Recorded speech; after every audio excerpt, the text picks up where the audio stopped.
Assalamualaikum dan salam sejahtera. Kami daripada kumpulan 1 yang terdiri daripada saya, Nur Aisyah, Ros Nabila, Syamimi, Sabrina dan Hidayah.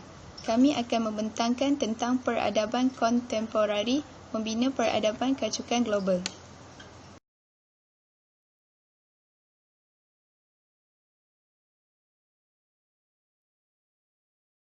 Pengenalan peradaban kontemporari di dalam konteks membina peradaban kacukan global. Kontemporari merujuk kepada zaman sekarang atau masa kini, manakala kacukan global pula merujuk kepada era penjajahan barat dan era dominisasi Islam. Isu pertama, perlunya kita melihat semua dimensi globalisasi kontemporari sebagai relevan dan penting kepada masyarakat serta negara kita. Jenis-jenis dimensi ada 4. Dimensi politik, dimensi ekonomi, dimensi kebudayaan dan keagamaan, dan dimensi keilmuan. Selain itu, dimensi ini berkait rapat dengan 4 jenis globalisasi pula. Globalisasi ekonomi, globalisasi politik, globalisasi kebudayaan dan keagamaan, dan globalisasi ilmu pengetahuan dan maklumat. Isu kedua, perlunya kita memberi perhatian kepada sifat hubungan antara globalisasi dan peradaban. Peradaban yang kuat dan cergas lagi dinamik boleh mencetuskan serta mencorakkan globalisasi.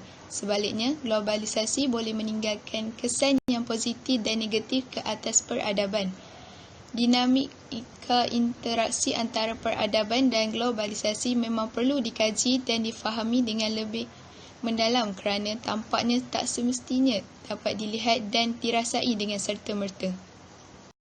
Isu ketiga, perlunya kita mempunyai perspektif peradaban tersendiri dalam menangani dan membahaskan isu globalisasi.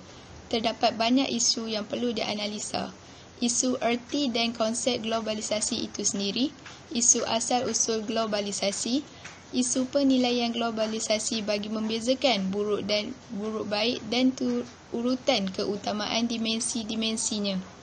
Isu bagaimana globalisasi harus dihadapi dan ditangani. Pembentangan seterusnya akan diteruskan oleh Ros Nabila. Terima kasih Syah kerana telah menerangkan pengenalan peradaban kontemporari. Saya Ros Nabila Arifah binti Rosmadi ingin menerangkan tentang konsep dan teori globalisasi. Dalam konsep dan teori globalisasi ini terdapat seseorang yang telah memberi pendapat iaitu Princeton Enlightenment. Merupakan seorang fellow kanan di Institusi Keamanan Amerika Syarikat.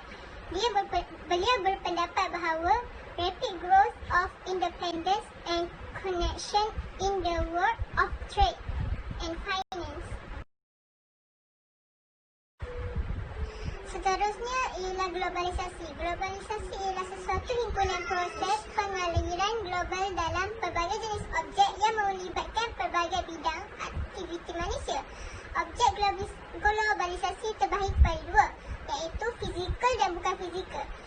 Kedua-dua itu mempengaruhi maklumat, idea, nilai, institusi dan ataupun sistem. Seterusnya saya akan menerangkan proses pengaliran global.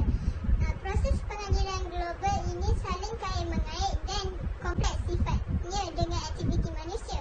Globalisasi ini wujud dari zaman dahulu lagi, tapi tidak bermaksud tiada perbezaan antara zaman kontemporari dan zaman dahulu. Perbezaannya dapat dilihat dari segi ciri namun bukan sifatnya. Dimensi globalisasi zaman Islam ada 4. Kepesatan, kesaling bergantungan, keluasan, kepantasan. Bagi subtopik seterusnya akan dibentangkan oleh Sabrina Syazwani, kawan saya.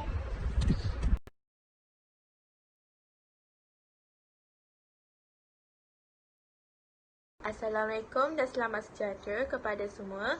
Terima kasih kepada rakan saya iaitu Ros Nabila yang telah menerangkan tentang konsep dan teori globalisasi.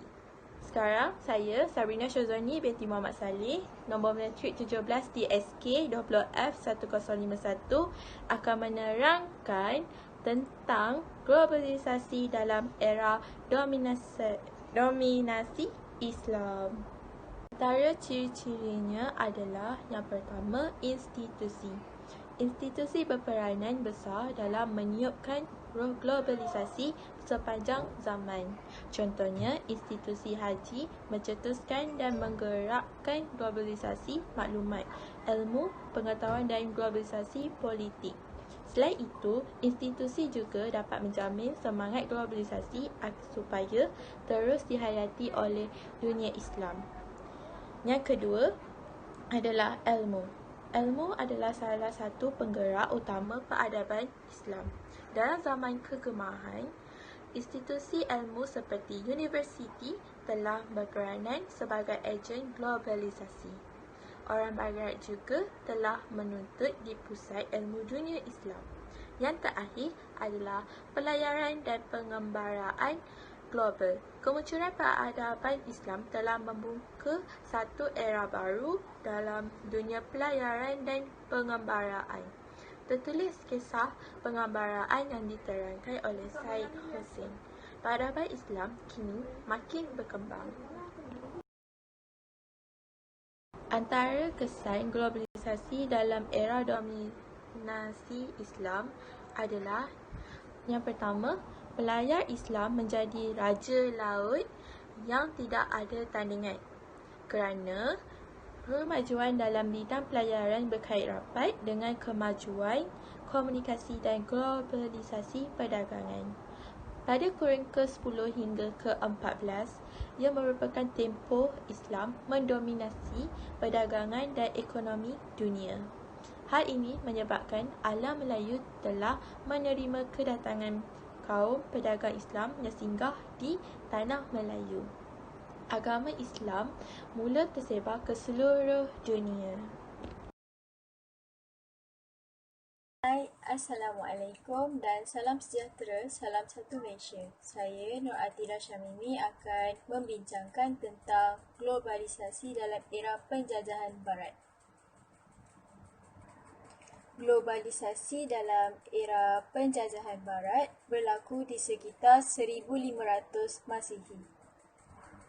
Ini merupakan tanda bermulanya kejatuhan Islam sebagai peradaban terkemuka di dunia dan selepas itu bermulalah era dunia Barat sebagai peradaban tergagah di dunia. Seterusnya, terdapat 3 peristiwa penting dalam era globalisasi. Pertama, kejatuhan benteng terakhir Kerajaan Islam Andalusia, Spanyol di Grenada pada tahun 1491. Kedua, pelayaran Christopher Columbus ke dunia baru dan penemuan benua Amerika pada tahun 1492. Ketiga, kejatuhan Kerajaan Islam Melaka di tangan Portugis pada tahun 1511 Masihi.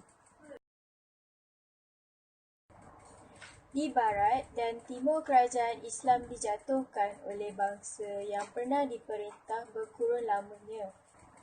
Melaka ditakluk Portugis menandakan era penjajahan bermula. Dengan penemuan Amerika, gelanggang globalisasi semakin meluas. Selepas itu, Turki wujud sebagai dunia yang digerungi oleh Eropah. Walaupun peradaban Islam merosot, tetapi kesan kuasa mendominasi dunia, Islam tidak berputus asa memberi tentangan dan persaingan sengit. Hal ini disebabkan pengaruh antara peradaban Barat dan Islam. Seterusnya, pada pandangan kuasa Barat, semangat globalisasi gelombang kedua ini disemarakkan oleh gold dan glory. Dunia Barat juga ingin sebarkan agama mereka ke seluruh dunia. Spanyol dan Portugal iaitu dua kuasa dunia terawal Barat berjaya menjadikan benua Amerika Selatan sebagai benua Katolik. Pengaruh agama Barat merosot namun masih tersebar di Afrika dan Asia. Kuasa Barat juga ingin mengawal kekayaan tanah jajahan di 3 benua dan mengawal aktiviti perdagangan tanah jajahan adalah penggerak utama globalisasi era ini. Seterusnya, peradaban Melayu Islam terjejas teruk kerana konflik di kalangan kuasa kolonial. Rujuk kepada Glory, dunia Barat mempunyai tanggapan berubah-ubah mengikut perubahan zaman. Selepas itu, timbul kesedaran terhadap hakikat peradaban Barat yang dikongsi oleh pelbagai bangsa Eropah. Antara nilai-nilai Barat yang diagungkan ialah sistem demokrasi dan sistem pemerintahan. Sekian, terima kasih. Assalamualaikum dan selamat sejahtera. Terlebih dahulu, terima kasih kepada Atira Syamimi yang telah membentangkan globalisasi dalam era penjajahan Barat. Saya Nur Hidayah binti Hamidi, nombor kad matrik 17 DSK 20F 1027. Saya akan menerangkan subtopik pengaruh globalisasi terhadap peradaban.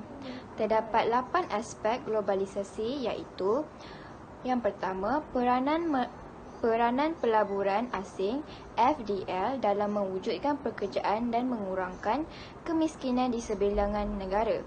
Yang kedua, peningkatan dalam mobiliti sosial dan pengukuhan kelas menengah. Yang ketiga, peluang yang lebih luas untuk mendapatkan maklumat dan menyebarkan ilmu pengetahuan berkat teknologi baru, komunikasi dan maklumat. Yang keempat, komunikasi yang lebih mudah dan murah. Yang kelima, peluang yang lebih luas untuk manusia dari berbagai-bagai kumpulan etnik, budaya dan agama untuk berinteraksi. Yang keenam, peluang yang lebih luas untuk menzahirkan simpati dan rasa berperikemanusiaan mereka terhadap mangsa-mangsa pelbagai jenis bencana alam. Yang ketujuh, penonjolan idea-idea dan amalan pemerintahan yang baik seperti pertanggungjawaban awam, peraturan undang-undang dan hak-hak asasi manusia. Yang ke-8, penonjolan hak-hak asasi wanita.